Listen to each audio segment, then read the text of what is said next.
Olá para todos, eu estou devendo esse vídeo sobre a probabilidade, então eu vou fazer ele aqui, uma espécie de resumo e uma revisão, tá, de alguns tópicos que a gente já viu em sala de aula, ok, pessoal? Bom, vamos lá. Então, primeiro vamos falar de alguns conceitos importantes, tá? Esses conceitos, na verdade, definições, né, que vão importar para toda a discussão acerca do cálculo de probabilidade. Tá? O primeiro deles é experimento aleatório. Então, a ideia de um experimento aleatório leva em consideração, tá, que, primeiro, ele pode ser repetido sob as mesmas condições. Né? Isso aí é uma coisa que a gente também já conversou na sala de aula, né? Quer dizer, quando eu trabalho com um experimento, faço afirmações em termos da certeza ou incerteza, né, acerca de resultados de um experimento. Esse experimento ele deve ser aleatório, primeiro, porque eu não sei exatamente qual é o resultado, né, do experimento, certo? Quer dizer, eu conheço alguns possíveis resultados, mas eu não tenho certeza exatamente de qual será o resultado, né? E ele também pode ser repetido sob as mesmas condições, né? Então essa forma de você replicar, né, poder replicar o experimento é um fato bastante importante para que, por exemplo, outras pessoas possam repetir o experimento e chegar às mesmas conclusões que vocês, ou não, tá? Ou não, ou refutar a afirmação que você fez com base nas mesmas condições que os seus experimentos foram realizados. Tá? O segunda definição importante é de espaço amostral. O espaço amostral ele vai fornecer o conjunto de todos os resultados possíveis, né? Então, assim, eu não sei exatamente qual o resultado de um experimento especial, mas eu consigo saber quais são os resultados possíveis para aquele experimento, certo?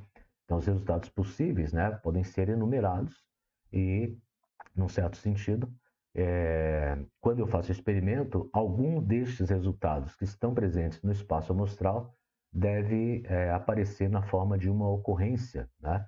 A qual nós chamamos de evento, né? Então, o resultado, né? O resultado de um experimento nós chamamos de evento. E é claro que nós podemos ter a conjunção de mais de um resultado para poder caracterizar um evento, né? No exemplo que nós já trabalhamos em sala, por exemplo, o experimento. Experimento lançar um dado. O espaço amostral, o número de resultados, são os resultados possíveis no lançamento de um dado de 6 faces, um dado honesto, certo? Onde eu vou caracterizar cada um dos resultados possíveis com uma mesma chance de sair, ok? E esse é o espaço amostral, né? São os números variando de 1 até 6, correspondente aos números das faces do dado.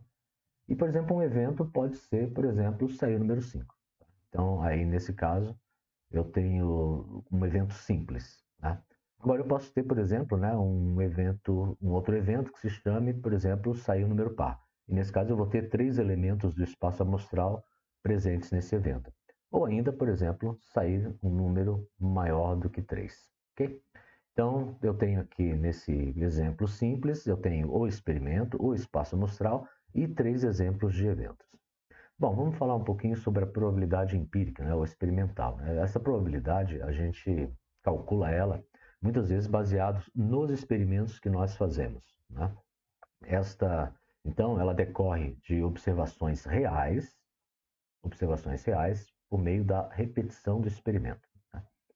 E essa probabilidade, ela vai ser calculada da seguinte forma. Deixa eu deixar assim mesmo, um pouquinho mais para baixo aqui. Essa probabilidade ela vai ser calculada da seguinte forma: vai ser calculada, então, a probabilidade empírica, né, de um evento A decorre de você olhar o número de vezes que o evento ocorre, número de vezes que o evento ocorre, sobre o número total de experimentos realizados. Né? Então, no exemplo, uma moeda é lançada 100 vezes e apareceu o cara 58 delas. Então, com base nesse experimento de lançar a moeda, né, e repetir o experimento 100 vezes, a probabilidade de dar cara em relação a esse experimento é de 0,58. Tá? Então, isso é o que eu posso experimentar. Beleza? Então, é um tipo de probabilidade calculada com base naquilo que eu estou experimentando. Entretanto, para fins de discussões, né, um pouco mais avançadas, a gente deve pensar que a probabilidade ela envolve uma lei chamada a probabilidade, como nós vamos trabalhar na disciplina aqui, envolve uma lei chamada lei dos grandes números, aonde eu lançaria uma moeda um número de vezes suficientemente grande até que chegaria um momento em que esse número da probabilidade convergeria para a chamada probabilidade teórica. Tá? E, então, eu tenho uma diferença entre probabilidade empírica e probabilidade teórica. A probabilidade empírica é aquilo que eu consigo fazer, né, na vida real. A probabilidade teórica leva em consideração um outro tipo de cálculo. Né? O cálculo que é realizado nesse caso leva em consideração as seguintes premissas. Tá? Primeiro, né, você vai olhar para casos favoráveis e possíveis,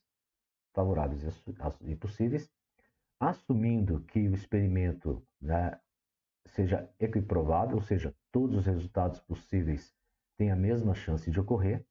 E para você efetivar esse cálculo, você precisa conhecer o espaço amostral. Okay? E aí, a probabilidade teórica, então, ela vai ser calculada da seguinte forma: vai ser o número de resultados favoráveis ao evento. Esse número de resultados favoráveis vão ser contados a partir do espaço amostral. Tá? Muito diferente do que é feito na probabilidade empírica, onde você conta, né, os resultados favoráveis em que o evento ocorre. Né? Isso com base num experimento, né? Num experimento real. Okay? E, então, olha a diferença aqui, né? Número de vezes que o evento ocorre num experimento, né? E número de resultados favoráveis ao evento no espaço amostral. Beleza? E essa probabilidade teórica então, do evento A é calculada com base no número de resultados favoráveis no espaço amostral sobre o número total de resultados possíveis, ou seja, o número total de resultados presentes no espaço amostral. Okay? Bom, então vamos ver. Por exemplo, um dado é lançado. No espaço amostral, eu posso ter 6 valores. Tá? O evento A é sair o número par. Quais são as ocorrências, né? Quais são aí os resultados no espaço amostral, os resultados favoráveis a sair número par? É o 2, o 4 e o 6. Então, nesse caso, eu vou ter uma probabilidade de sair número par ao um dado ser lançado de 3, ou seja, 3 resultados favoráveis, 2, 4, 6, 1, 2, 3, sobre número total de resultados possíveis, ou seja, número total de elementos no espaço amostral, que dá 3 sobre 6, ou seja, 0,5 ou 50% de chance de sair um número par. Beleza?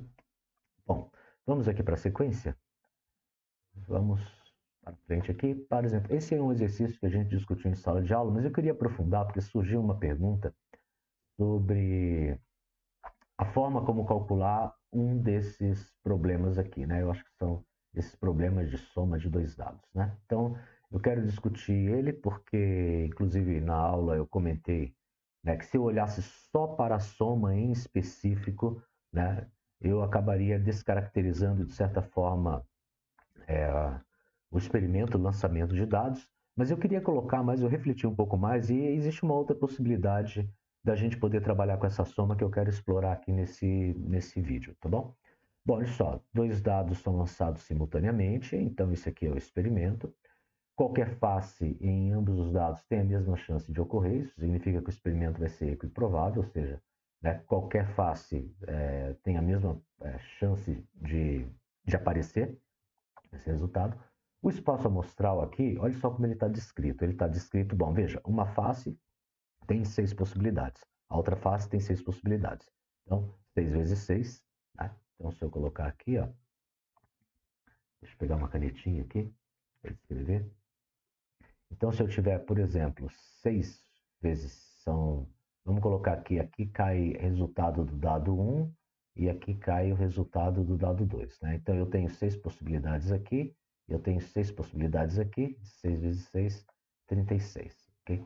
Então, eu tenho descrito aqui todos os resultados possíveis, né? Eu vou considerar, nessa primeira abordagem, nós vamos considerar que a ordem XY e YX são diferentes, por isso a gente está descrevendo aqui como par ordenado, né? Aqui resultado, na primeira coordenada, resultado do primeiro dado, na segunda coordenada, resultado do segundo dado, tá bom? Bom, e aí nesse caso, então, o resultado amostral tem 36 elementos. E um exemplo, né, que eu poderia dar, levando em consideração esse tipo de diferenciação, né, seria, por exemplo, utilizando dados com cores diferentes. Né? Por exemplo, poderia usar o resultado, um dado com cor vermelha, o outro com cor azul, e aí isso me permitiria diferenciar quais são os resultados em cada um dos dados e alocar corretamente os resultados nesse conjunto de elementos do espaço amostral. Beleza? Bom, vamos aqui para a sequência. O exercício, né? Qual a probabilidade de o primeiro dado mostrar um número par? O primeiro dado. Tá? Então, um número par pode ser mostrado no primeiro dado. Vamos ver quantas vezes aqui. Deixa eu marcar aqui. Então, ó, número par no primeiro dado. Eu vou ter aqui, aqui, aqui, todos esses, né? Todos esses aqui ó, vão me dar um número par no primeiro dado. Então, dá para ver que eu vou percorrendo todo o espaço amostral e sinalizando aqueles elementos que possuem número par na primeira coordenada. Né? Então veja que eu consegui marcar aqui, são 6, 12, 18. Então eu tenho 18 elementos do espaço amostral que me fornecem um número par na primeira coordenada. E aí então, vamos ver, a probabilidade de par, né? Ou seja, x igual a par, tá? X igual a par vai ser dado pelo, opa, vamos fazer um pouquinho mais reto aqui, vai ser dado por número de elementos favoráveis, né, a esse evento, ou seja, são 18, sobre o número total de resultados possíveis, ou seja, o número de elementos no espaço amostral como um todo, que me dá 36.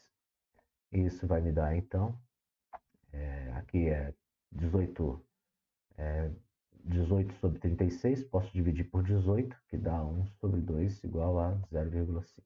Okay? Então, a probabilidade, eu tenho 50% de chance de obter um número par na primeira coordenada, né? Ou seja, que o primeiro dado seja um número par. Qual que é a probabilidade de que a soma dos dois dados seja 7? Então, a probabilidade de que x mais y seja 7.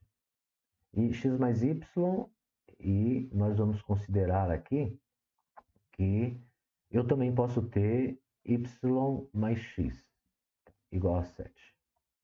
Okay? Então vamos ver. Deixa eu só apagar essas marcações iniciais que eu fiz aqui para cada um desses carinhas. Vamos tirar isso aqui. Bom, quantos caras vão ter soma 7? Vamos ver aqui. Então, soma 7. Vamos ver. Na primeira coluna, 1 e 6. Certo, tenho 1 e 6. Na segunda coluna, eu tenho 2 e 5. Na terceira coluna, 3 e 4. Depois 4 e 3. Depois 5 e 2. E 6 e 1. Ok? Então, eu estou levando em consideração que a soma 7 vai ser resultado que vai aparecer no espaço amostral nestas 6 possibilidades aqui. Okay? Levando em consideração que eu estou aqui com esses pares ordenados. Né? Então, os pares estão ordenados. Os pares estando ordenados, eu vou ter, então, 6 resultados favoráveis dentre todos do espaço amostral, entre 36 dos resultados possíveis, dividindo por 6, vai me dar um sexto. Okay? Não sei quanto que dá um sexto, 1 dividido por 6. Quanto que dá 1 dividido por 6? Deixa eu ver aqui. Pegar uma calculadora rapidinho. Então, 1 divididos por 6. A 0,16, vou arredondar o último dígito ali para 7. Vou fazer um pequeno arredondamento aqui. Então, isso aqui, 0,167, me daria 16,7%, aproximadamente, né? Um pouquinho menos. Ok, agora vamos para esse item. Qual que é a probabilidade que a soma dos dados não seja 7? Eu poderia fazer o mesmo procedimento, né? Ou seja, eu poderia contar todos os elementos aqui que me fornecem valores que sejam, na soma das coordenadas, sejam diferentes de 7. Mas aí, como eu fiz na aula, eu vou querer explorar uma outra coisa, tá? Então, olha só. Eu já sei que a probabilidade de x mais y, opa, igual y mais x igual a 7. Isso aqui vai me dar um sexto, ok? Bom, a gente vai fazer uma seguinte pergunta. Qual que é a probabilidade de sair qualquer resultado? Certo? Qual que é a probabilidade de sair qualquer valor, seja na primeira coordenada ou na segunda coordenada? Seja, essa probabilidade, né, levando em consideração que eu vou estar aqui abordando qualquer resultado possível, isso me daria 36 sobre 36, que me daria 1. Né? A probabilidade seria 1. Então, a probabilidade de qualquer resultado,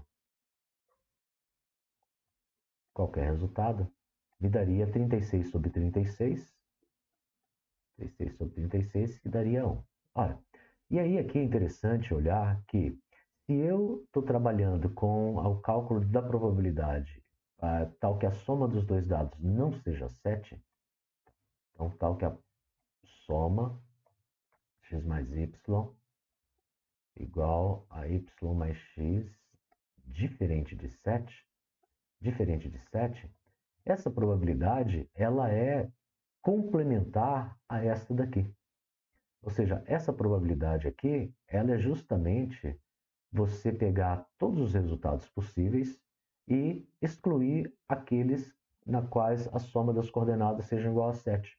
Então, essa probabilidade ali em cima, ela pode ser calculada da seguinte forma. Tá? Então, eu vou só colocar diferente de 7 aqui, para não ficar muito longo isso aqui.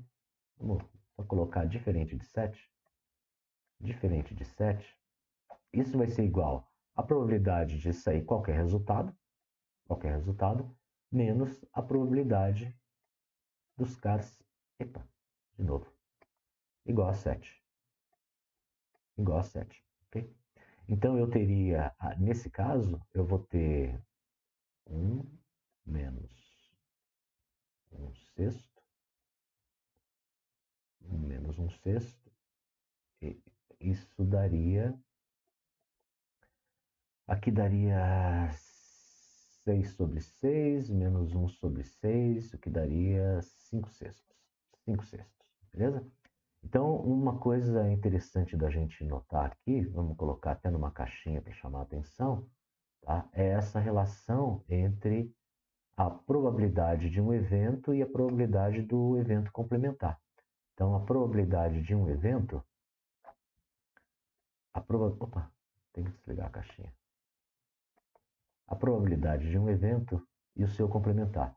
A probabilidade de um evento A mais a probabilidade do complementar do A tem que ser igual a 1, ok?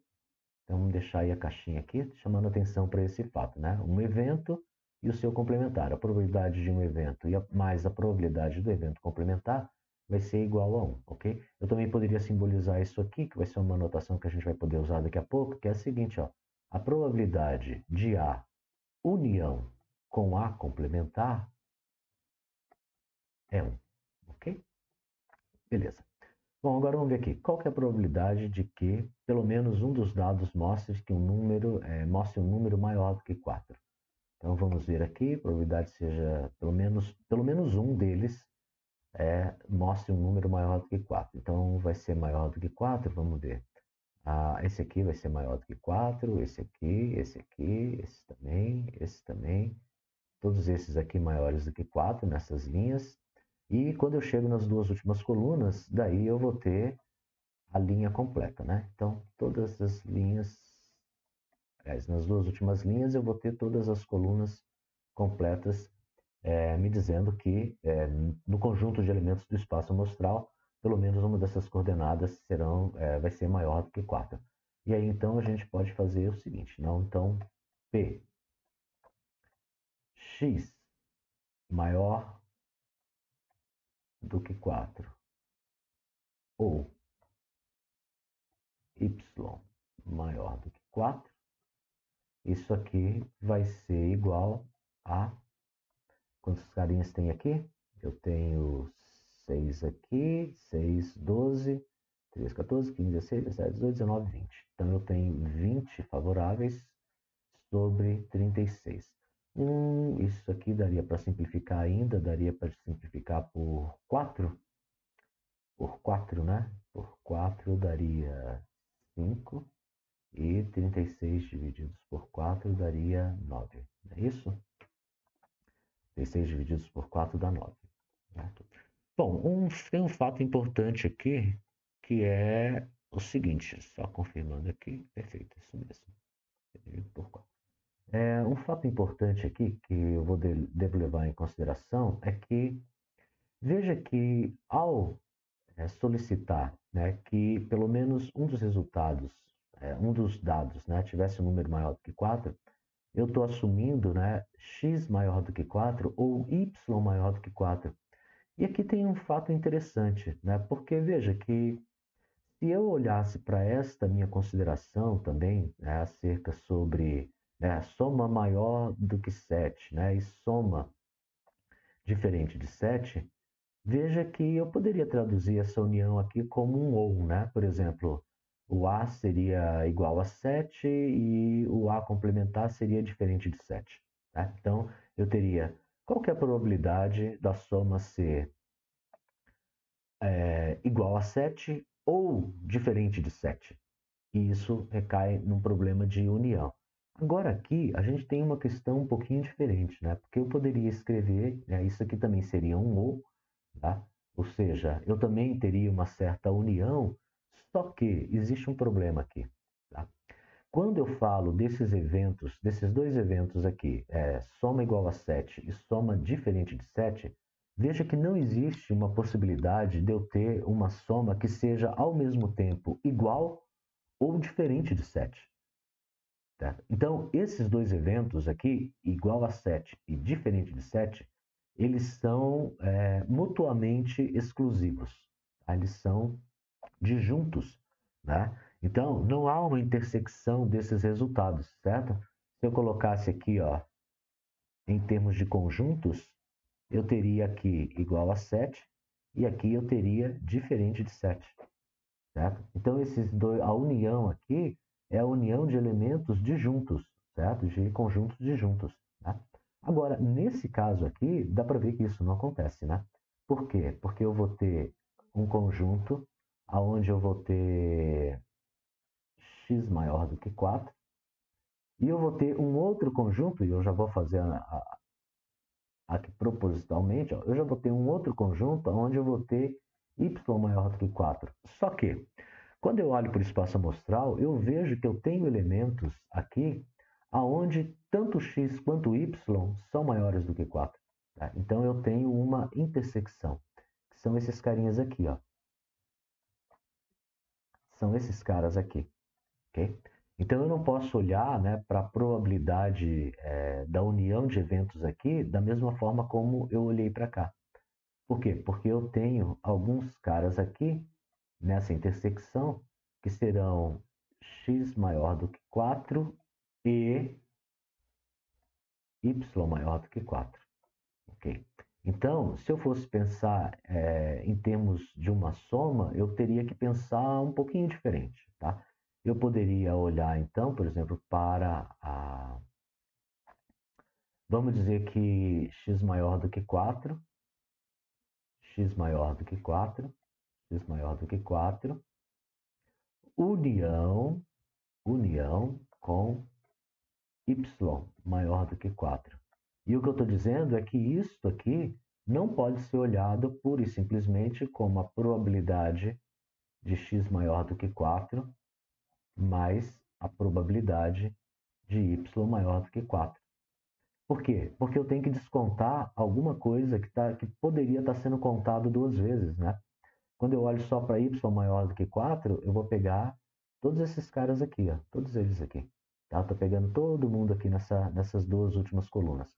Quando eu olho para x maior do que 4, eu estou pegando todo mundo nas últimas duas colunas. E daí eu estaria contando duas vezes esses carinhas aqui, ó. Então, o que eu teria que fazer? Eu teria que descontar, certo? Eu tenho que descontar desta soma.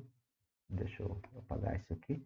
Eu teria que descontar desta soma, eu teria que descontar os carinhas que vão ser, ao mesmo tempo, maiores do que 4, x maior do que 4 e y maior do que 4. Né? Então, eu vou precisar fazer o seguinte, vamos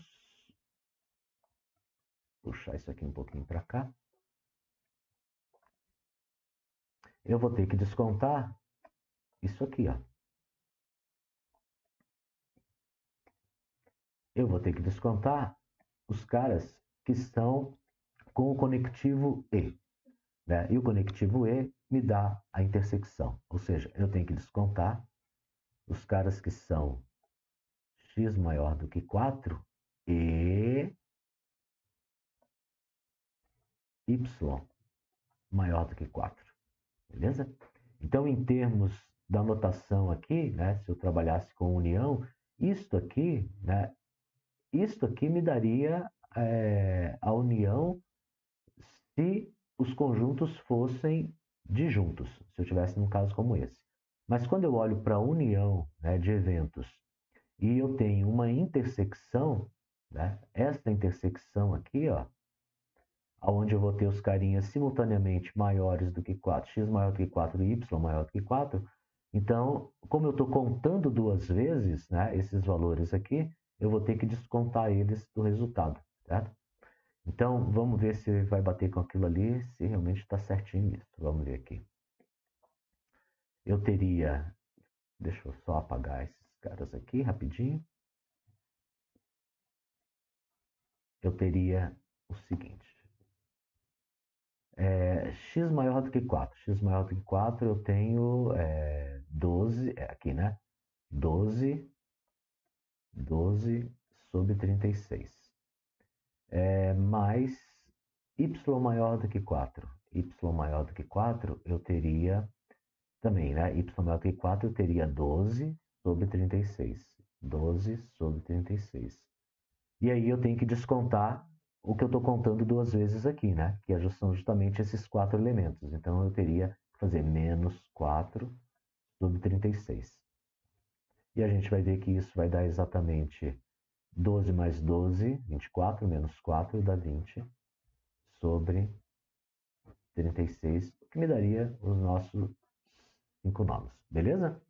Então vejo que nessa discussão aqui a gente fez bastante coisa, né? Então trabalhamos com a questão de evento complementar e união de eventos, né? No caso de eventos complementares, nós sabemos que a união vai ser igual a 1, né? A probabilidade de um evento união com seu complementar vai me dar 1, ok? Então isso me permite calcular os eventos complementares, né? Probabilidades de eventos complementares conhecidas, a probabilidade do evento. E também trouxe uma nova questão, que é justamente a questão quando você trabalha com o conectivo ou, né, que me daria então a união de dois eventos, mas que seria diferente daqui, né? Seria diferente dessa união. Por quê? Porque aqui os elementos são disjuntos. E nesse caso aqui, da probabilidade de pelo menos um dos dados mostrar um número maior do que 4, eu teria uma intersecção, né? Ou seja, a intersecção não seria vazia, né? Eu teria elementos que estão marcados aqui que me dariam tanto a primeira condição, x maior do que 4, quanto y menor do que 4. Beleza? Bom, vamos ver aqui alguma coisa mais aqui. Só que antes disso, tá? Eu já vou voltar nesse assunto aqui. Antes disso, eu quero passar para aquela questão que foi colocada lá na sala sobre a questão da soma. Né? O que eu falei é o seguinte, olha, eu não posso considerar só x mais y, tá? E é igual a y mais x, por exemplo, sem assim, só os números. Eu não posso considerar só os valores, tá? Então, eu não posso considerar, por exemplo, que as somas possíveis seriam 2, 3, 4, até 12. Né? Eu não posso considerar só isso. beleza? Porque se eu considerasse só isso e a soma fosse 7, eu teria alguma coisa, sei lá, como 1/11, certo? Mas, 1/11, tá certo, isso mesmo, né? Então, olha só, mas só que isso aqui não é o experimento de lançar os dados, tá? Então, isso aqui não representa o experimento de lançar os dados, beleza? Então, eu falei, ó, não dá para a gente considerar. Só que eu andei pensando mais um pouquinho e é o seguinte, na verdade, dá para fazer uma consideração como essa, tá? Aonde eu não estou preocupado com a ordem, eu não estou preocupado com essa ordem, só que a forma de você descrever o espaço amostral é um pouco diferente. Tá? Por quê? Porque eu vou ter que, de certa forma, deixa eu voltar aqui, quando eu olho para isso aqui, deixa eu apagar inclusive esses carinhas aqui todos, vou apagar tudo isso aqui. Apaguei tudo. Quando eu olho para esse conjunto aqui, eu vou até fazer uma cópia dele para poder colar ali. Deixa eu colar na outra página aqui para ficar mais fácil, tá? Então vamos só dar uma olhada aqui, ó, nesses carinhas aqui, que é o seguinte: quando eu olho para as coordenadas aqui, né, e não me preocupo com a ordem na qual os resultados estão saindo, tá? Então, por exemplo, eu poderia ter os dados com a mesma cor, e aí depois de lançado seria indistinguível saber qual seria o primeiro, qual seria o segundo, certo? Mas eu posso fazer o seguinte aqui, eu posso pensar na seguinte possibilidade. Olha só. Se eu reparar bem, na forma como está arranjado essa minha descrição do espaço amostral, nós percebemos que eu tenho uma diagonal onde todos os elementos têm coordenadas iguais, certo? E a partir dessa diagonal, eu vou ter uma certa simetria. Veja, ó, 2, 1, 1, 2. 3-1, 1-3. 3-2, 2-3. 4-1, 1-4. 4-2, 2-4. 4-3 e assim por diante. Tá? Então, de certa maneira, né, se eu não levar em consideração a ordem, eu teria que eliminar metade de elementos do espaço amostral. E eu ficaria basicamente só com esses carinhas aqui, ó. Poderia ser esses, mas poderia ser o da diagonal superior também, né? Então, essa triangular superior. Aqui eu teria trabalhando com a triangular inferior, beleza? Então, então assim, diferente do que eu falei, né? Dá para pensar dessa forma, só que o espaço amostral ele fica diferente, tá? Então, eu fui um pouco, digamos, inflexível ali, né? Na minha observação, né? Só que na verdade, dá para fazer. Não é algo muito usual, tá? Mas dá para pensar assim também. Tá? Não é impossível pensar assim, tá? Mas não é usual. Então, olha só. Se eu for levar em consideração este raciocínio, então eu tenho outro espaço amostral, tá? Não é o mesmo espaço amostral que eu tinha anteriormente. Tá? Eu vou ter que trabalhar com esse espaço amostral. E aí as contas são as mesmas, tá? Então aí eu não vou agora me aprofundar muito aqui, a questão é só olhar, né? Eu vou ter a probabilidade da soma igual a 7. Se a soma for igual a 7, eu vou ver quantos que eu vou ter soma igual a 7 aqui. Soma igual a 7 vão ser só esses carinhas aqui, ó. Tá? Só esses carinhas me dão soma igual a 7. Então eu vou ter 3. Eu vou ter aqui 3 em... quantos mesmo? Deixa eu ver. Aqui eu tenho 6, depois eu tenho 11, depois eu tenho 15, depois eu tenho 18, depois eu tenho 20, depois eu tenho 21, sobre 21. Então vai dar 1/7, beleza? Bom, e qual que é a probabilidade de que a soma dos dados não seja 7? Aí continua valendo aquela história da probabilidade complementar, né? Então eu posso fazer simplesmente probabilidade de soma diferente de 7 vai ser igual ao complementar, ou seja, 1 menos a probabilidade de soma igual a 7. Então isso aqui vai ser 1 menos 1/7, e isso vai me dar 6 sétimos. Beleza? 6 sétimos. Tá? Vamos só conferir aqui. Então, se eu tinha 21 e tirei 3, eu fiquei com 18. Tá? Então vai dar 18 sobre 21, de fato, né? Dividindo por 3, 6 sétimos. Beleza? Legal. Então, ok, então uma retificação, né? É possível pensar assim, tá? Diferente do que eu falei, é possível pensar assim, pensando que a ordem não importa, só que a descrição do espaço amostral muda, tá? E eu não posso pensar só nos valores, porque se eu pensar só nos valores, daí sim é como eu falei em aula que se eu pensar só nos valores, descaracteriza nos valores das somas, só as somas, isso descaracteriza o experimento de lançamento de dados. Aí é outro experimento, tá bom? Então tá, feito isso, vamos para o seguinte. Eu vou retomar aquilo que foi discutido sobre a questão da união, né? Nós vimos anteriormente que a união de um evento com seu complementar me dá justamente um resultado igual a 100% de ocorrência, né? Porque se você calcula a probabilidade de um evento A, né? E depois calcula a probabilidade do complementar do evento A, esta probabilidade vai ser igual a 100%, porque você está pegando todos os resultados possíveis, né? Então, a probabilidade de algum deles ocorrer é 100%, beleza? Mas agora a gente vai, então, formalizar esta discussão, tá? Então, se os eventos são mutuamente exclusivos, tá? Eu vou estar, ao trabalhar com a probabilidade do ou, então, se eles são mutuamente exclusivos, esta probabilidade do ou se traduz na probabilidade da união dos eventos, e aí eu tenho justamente a soma das probabilidades, ok?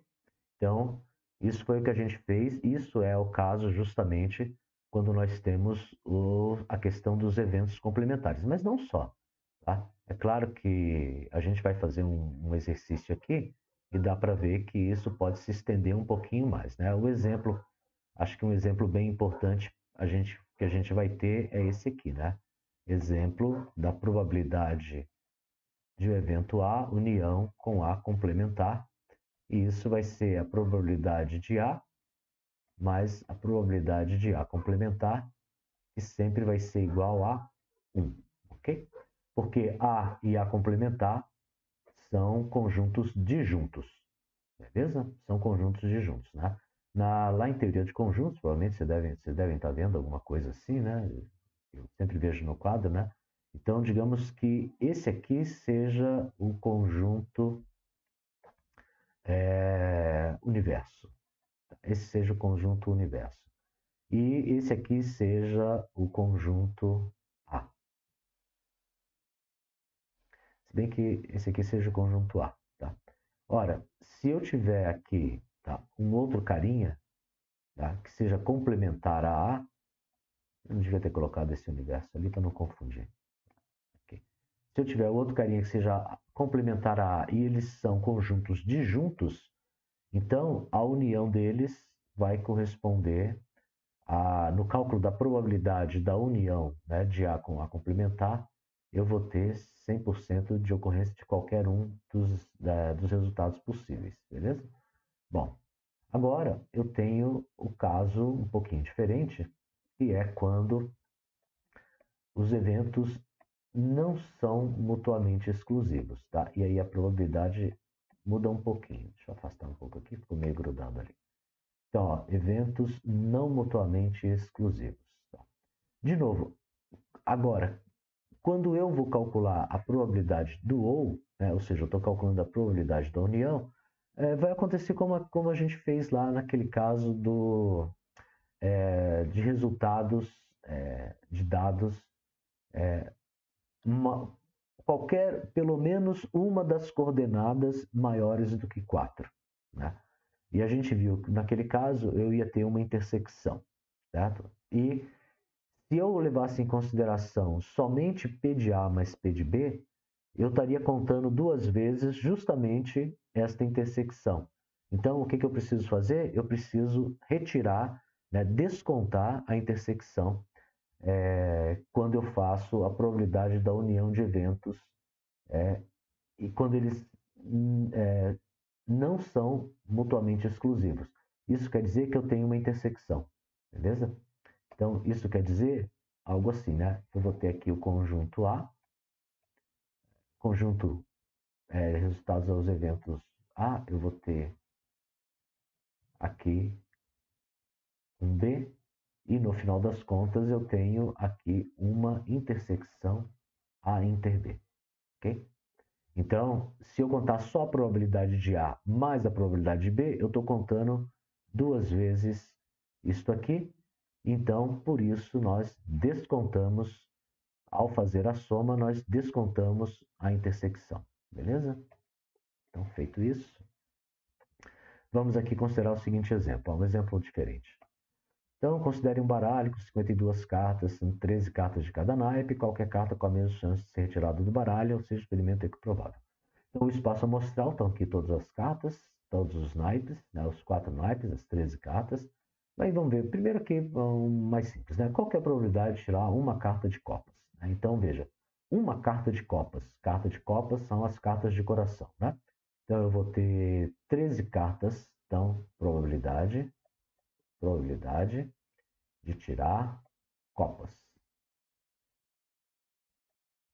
Probabilidade de tirar copas. A probabilidade de tirar copas vai ser 13 sobre o número total de cartas,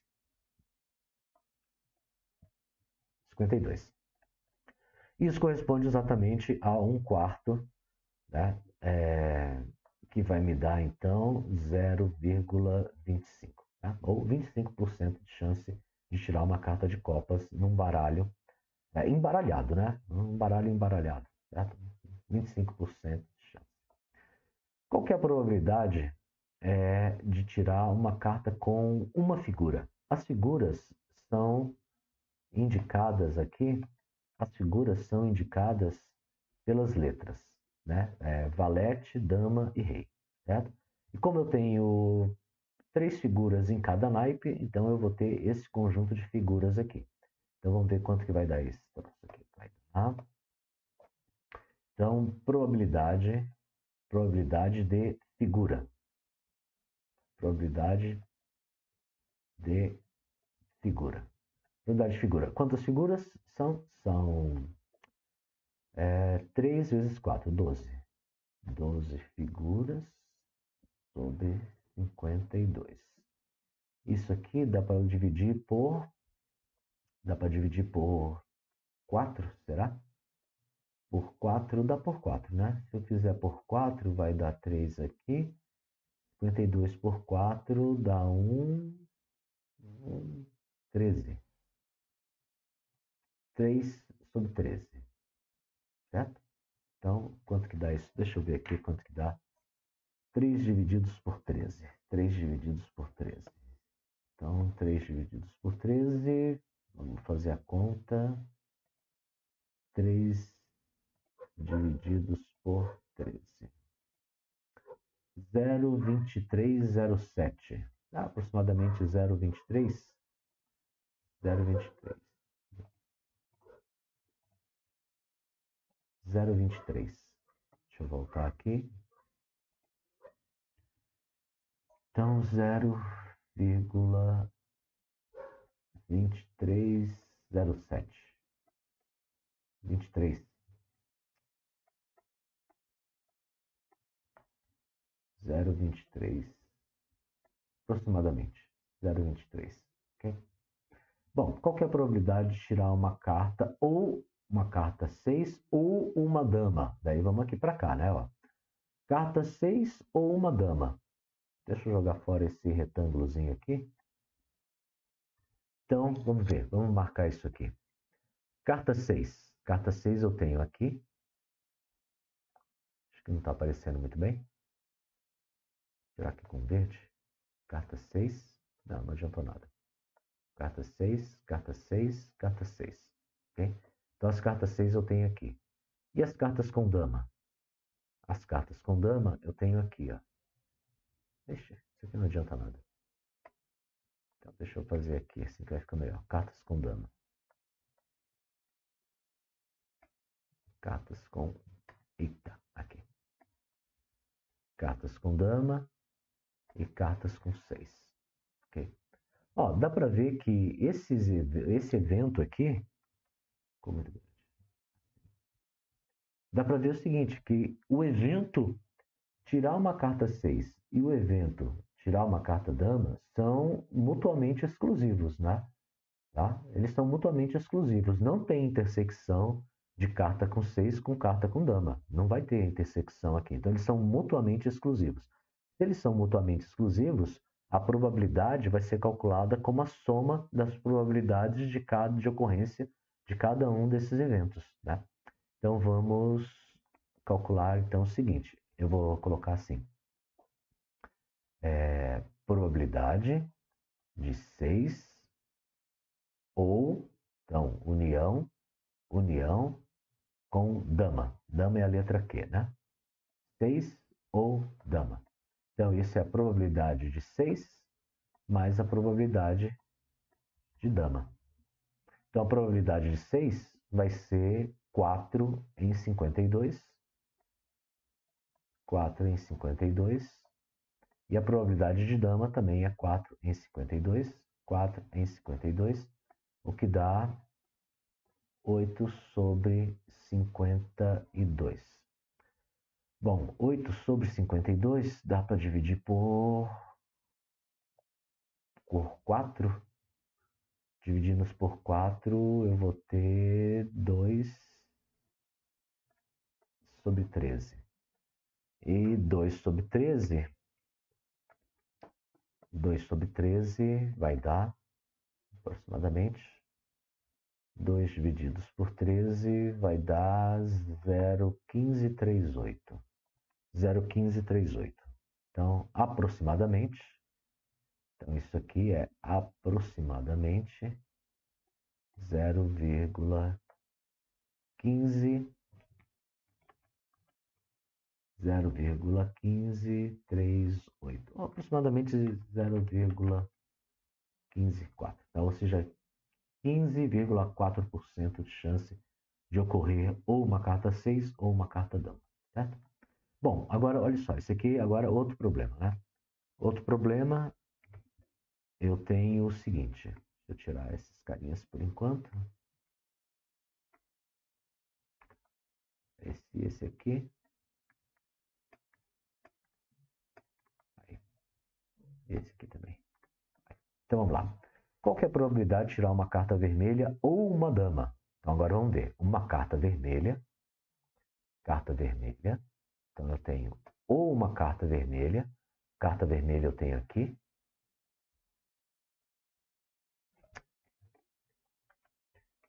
Tem que pegar aqui o mouse, que a canetinha não vai alcançar. Ou uma carta vermelha ou uma carta dama. Ó, vou ter intersecção, certo? Então eu tenho intersecção, porque aqui estão as cartas vermelhas, aqui estão a carta dama. Veja que eu tenho uma intersecção que são de duas cartas de dama, que estão sendo, se eu contar todas as vermelhas e todas as damas, eu vou acabar contando duas vezes essas aqui, essas duas aqui, ó, ok? Então, essa união de eventos que eu tenho, nesse caso, são eventos não mutuamente exclusivos, tá? Então, eu vou trabalhar com isso aqui. Então, eu vou trabalhar com a probabilidade de carta vermelha, união com dama, vermelha união com dama, tá? E isso vai ser, então, probabilidade de tirar uma carta vermelha, mais a probabilidade de tirar uma carta que seja uma dama, menos a probabilidade de vermelho intersecção dama. Tá? Eu não vou poder contar esses dois aqui, né? Então eu vou contar duas vezes, né? Então vamos lá, isso aqui vai ficar probabilidade de tirar uma vermelha. A probabilidade de tirar uma vermelha é metade do baralho, né? Então isso aqui vai dar 26 sobre 52. Mais probabilidade de ser dama é 4. A probabilidade de ser dama vai ser 4 sobre 52. Menos a probabilidade da intersecção, né? Ou seja, quantas damas vermelhas eu tenho? né? Ou seja, é dama e vermelho. Dama e vermelho vão ser duas. Então, 2 em 52. Okay? Então, isso aqui vai dar 26 mais 4, 30. 30 menos 2, 28 sobre 28 sobre 52. Beleza? Então, é isso aí. Vamos ver agora como que fica isso aqui divididos por 4. Divididos por 4, eu vou ter 7 sobre 13. 7 sobre 13. 7 sobre 13 vai dar, então, 7 sobre 13 é 53,84. 53,84. 53,84. Então, vou colocar aqui aproximadamente. Então, isso aqui vai ser aproximadamente 0,538. 53,8% de tirar uma carta vermelha ou uma dama. Ok? Bom, vamos para frente. Estamos quase acabando. Eventos independentes. Então, eu acho que talvez fique um pouquinho longo, mas eu vou até o final porque agora falta pouco, tá bom? Então, eventos independentes. Então, eventos independentes, né, também a gente comentou na outra aula, a gente vai ter eventos independentes e eventos dependentes. Bom, então, a ocorrência de um evento, eventos independentes. A ocorrência de um evento não afeta a ocorrência do outro. Então, a ocorrência de um não afeta a ocorrência do outro. Exemplo. Então, lançamento de uma moeda e lançamento de um dado. Então, são eventos independentes, né? Ou seja, o lançamento de um dado não tem a menor chance de afetar o lançamento da moeda, né? Levando em consideração aí, não vamos criar hipóteses desnecessárias, né? Tipo, a moeda bateu no dado, sei lá, qualquer coisa desse tipo, né? Então, tá? Lancei uma moeda, caiu o resultado, lancei o dado, caiu o resultado, são eventos independentes. Se os resultados não apresentam aí uma condição de interferência um no outro, beleza? Então, esses dois eventos são independentes porque o resultado de um não afeta o outro. É isso, ok? Bom, se dois eventos A e B são independentes, a probabilidade vai ser calculada dessa forma: a probabilidade de ambos os eventos ocorrerem, ou seja, ocorre um e o outro, vai ser calculado dessa forma, ou seja, vai ser calculado como produto. É interessante destacar aqui que aquela outra regra, né, a da união, ela é a regra da soma, né? Mas não é puramente a soma, como a gente viu, porque no final das contas, se os eventos não forem mutuamente exclusivos, eu vou ter que fazer uma diferença dessa intersecção aqui, ok? E para o caso da intersecção, é a regra do produto, beleza? É a regra do produto pura e simples. Bom, vamos ver aqui, deixa eu continuar, estou marcando aqui, tá certo. Uma urna com 5 bolas vermelhas e 3 bolas azuis, uma bola retirada e depois a outra bola retirada com reposição. Com reposição, ok? Bom, qual que é a probabilidade de que sejam retiradas uma bola vermelha e em seguida seja retirada uma bola azul? Então aqui a chave está no com reposição, tá? Se é com reposição, ao tirar uma bola, e depois voltar com essa mesma bola, né? Anotar o resultado que eu obtive e voltar com esta bola para o conjunto de resultados possíveis para a urna, eu estou recompondo o espaço amostral. Tá?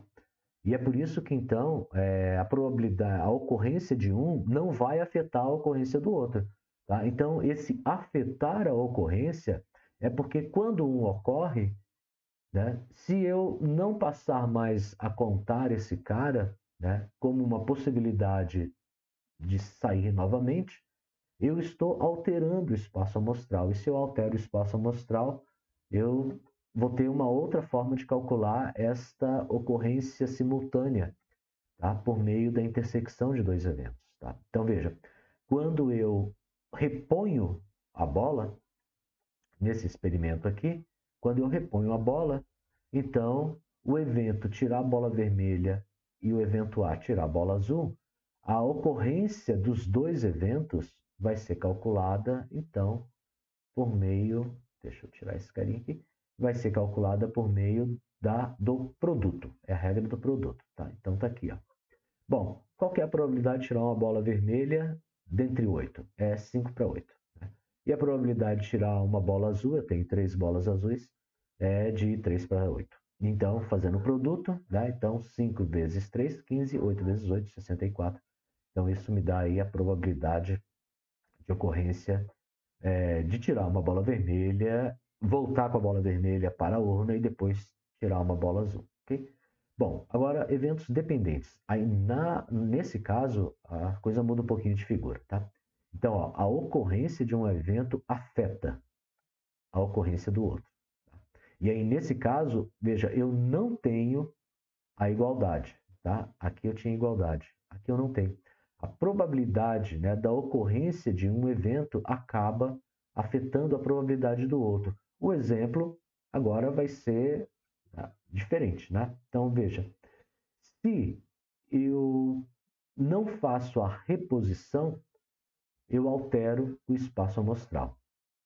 Okay? Então, ó, o evento de tirar uma carta de copas, né, na primeira vez afeta a probabilidade de tirar uma carta de copas na segunda. Por quê? Porque você está diminuindo a quantidade de cartas do baralho, certo? E aí o espaço amostral está sendo alterado. Vamos para o exemplo da urna, né? Então, olha só. Então, na urna tem 5 bolas vermelhas, 3 bolas azuis, mas agora é com reposição, tá, pessoal? Aliás, desculpa, agora é sem reposição, tá?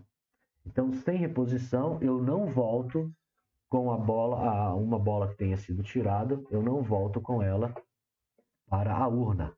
E aí tem uma coisa interessante que vale a pena até para ilustrar, que é você fazer uma análise de tudo que pode ocorrer, tá? Então, análise de tudo que pode ocorrer, né, se chama, de certa forma, sistematizada, por isso que nós chamamos de árvore de probabilidades. Tá? Um instrumento bem legal, bem interessante. Tá? Então, você veja, aqui eu estou tentando reconstituir, tá, todos os cenários possíveis. Então, por exemplo, eu posso ter aqui, eu estou chamando de primeira, aqui a gente chama de um primeiro nível da árvore, tá? Aqui é a raiz da árvore, tá? Aqui é a raiz, e aí você tem os ramos, e aqui você tem cada nó desse representando, e como eles estão alinhados, né, representando um estágio, né? Como eles estão alinhados, então eu posso dizer que eu posso dividir essa árvore em níveis, tá? Tá? Então aqui é o nível 0, aqui é o nível 1 e aqui é o nível 2, tá bom? Então eu tenho aqui, ó, no primeiro nível eu vou simular, por exemplo, a retirada da primeira bola, tá? Então é a primeira retirada. Então, se eu retirar a bola vermelha primeiro, tá? Eu vou estar tendo uma probabilidade de 5 para 8. Tá? Por quê? Eu tenho 5 bolas vermelhas na urna e eu tenho 8 no total. Então, probabilidade de 5 para 8. Agora, quando eu for tirar a segunda bola, né, depois de ter tirado a vermelha, quando eu for tirar a segunda bola, eu vou ter o seguinte, né? Se eu já tirei a vermelha na primeira vez, na segunda vez pode acontecer duas coisas. Ou eu posso tirar uma vermelha ou eu posso tirar uma azul. Certo? Eu posso tirar uma vermelha ou eu posso tirar uma azul. Só que veja que eu não repus. Eu não repus a bola. Então, o espaço amostral agora não tem mais 8 possibilidades. Eu só tenho 7 possibilidades. Dentre as quais, uma vermelha já saiu. Uma vermelha já saiu. Então, eu não tenho mais 5 bolas vermelhas. Se uma vermelha já saiu, eu vou ter 4 bolas vermelhas e 3 azuis. Por isso que a probabilidade de tirar vermelho na segunda vez, depois que eu já tirei vermelho, é 4 sobre 7. Por quê? Porque eu tenho 7 bolas no total e eu tenho 4 possibilidades, 4 vermelhas disponíveis, beleza? Bom, e se eu tivesse tirado, então, tirando vermelha na primeira, e se eu fosse, qual que é a probabilidade de tirar uma azul? Bom, azul, eu ainda tenho 3 lá na urna. Então, eu ainda tenho 3 bolas azuis. Só que no total, já foi tirado uma vermelha. Então, eu só vou ter 4 vermelhas e 3 azuis, que continua me dando 7 aqui, tá? Então, eu vou ter 3 azuis em 7 bolas no total. E assim por diante, ok? Bom, então dá para ver que a probabilidade que a gente está procurando aqui é a seguinte. Qual que é a probabilidade de tirar uma bola vermelha depois que seja retirada e em seguida seja retirada uma azul? Então, primeiro retirou uma vermelha e depois vai tirar uma azul. Nessa ordem, qual que é a probabilidade? Bom, a probabilidade é tirou uma vermelha e depois vai tirar uma azul. Esta probabilidade vai ser 5 oitavos vezes 3 sétimos. Essa é a probabilidade. Deixa eu apagar aquela coisinha ali. 5 oitavos vezes 3 sétimos. Bom, 5 vezes 3 dá 15. 8 vezes 7, 56. Tá aqui, ó. Essa é a probabilidade de ocorrer essas duas coisas. Então veja que, nesse caso, a probabilidade da intersecção não vai ser o produto de tirar a vermelha e tirar a azul. Tá? Porque isso só ocorre quando tem reposição. Agora, se for sem reposição, montando a árvore de probabilidades, a gente pode ver que, na verdade, esse resultado aqui, probabilidade de V intersecção A, não é a probabilidade de V vezes a probabilidade de A. É a probabilidade de V vezes a probabilidade de A sabendo que V ocorreu. Okay? E esse tipo de probabilidade, uma probabilidade que é expressa dessa forma, ou seja, a probabilidade de A sabendo que B ocorreu é chamada probabilidade condicional. Ou seja, eu vou calcular a probabilidade de A sabendo que ocorreu o B. Né? E isso afetou a probabilidade de A. Ou seja, a ocorrência de B afetou a probabilidade de A. Tá? Então, por isso que é chamada de probabilidade condicional. E aí vamos só aqui, tá? Para a última etapa, já ficou meio longo, mas eu vou terminar, agora eu vou até o fim. Então, probabilidade condicional. Probabilidade condicional. Então, ó, veja que lá no exemplo anterior, a probabilidade de tirar uma vermelha e em seguida tirar uma A, né, sem reposição, né, tirar uma vermelha e depois tirar uma azul, sem reposição, da bola vermelha na urna, se era dada por isso aqui.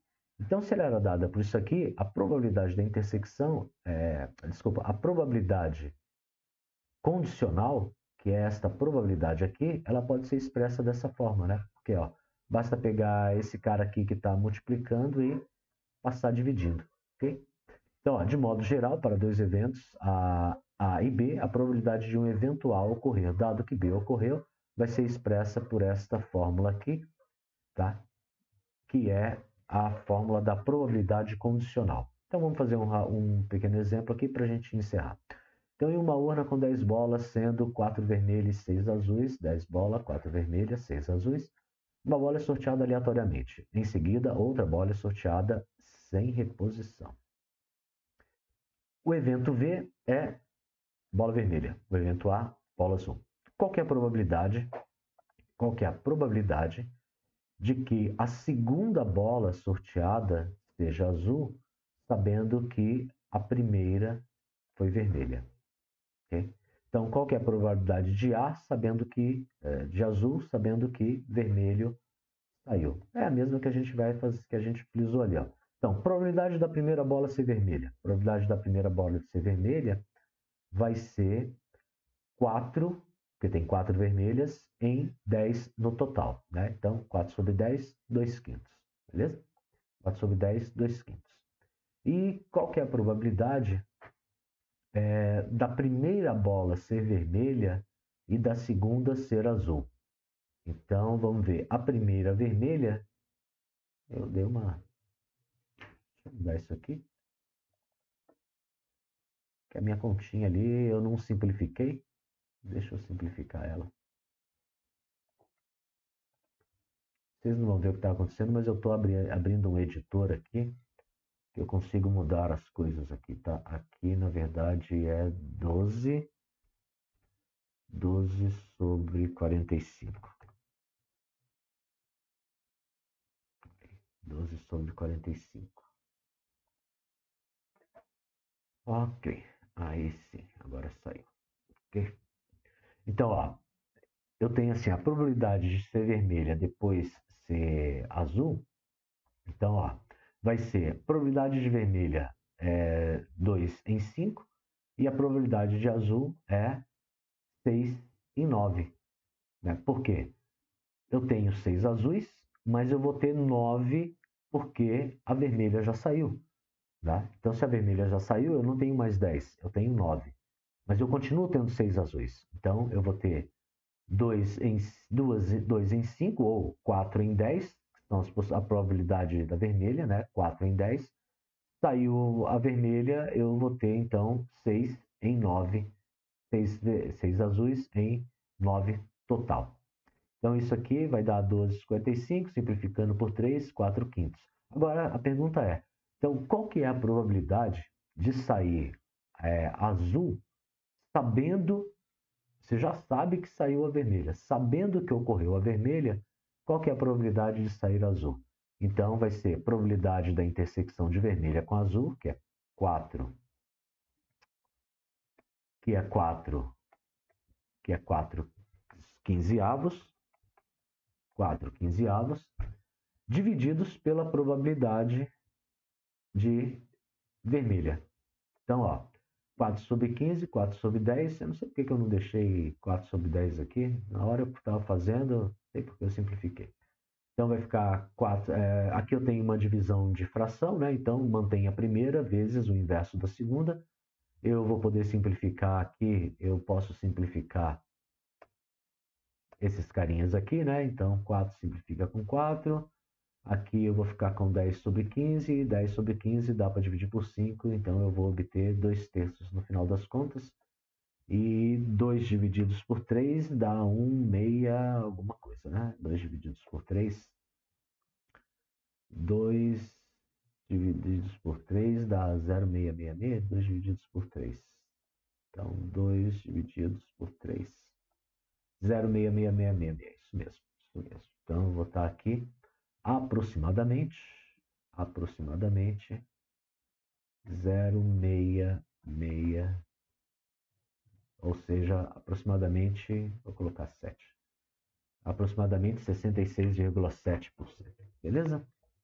Então é isso, pessoal. Acabamos aqui, vou encerrar, já passei bastante aqui, já deu 1 hora e 7 minutos, mas pelo menos eu cumpri aí esse dever cívico de poder gravar o vídeo, tá bom? Um abraço para todos, até a semana que vem.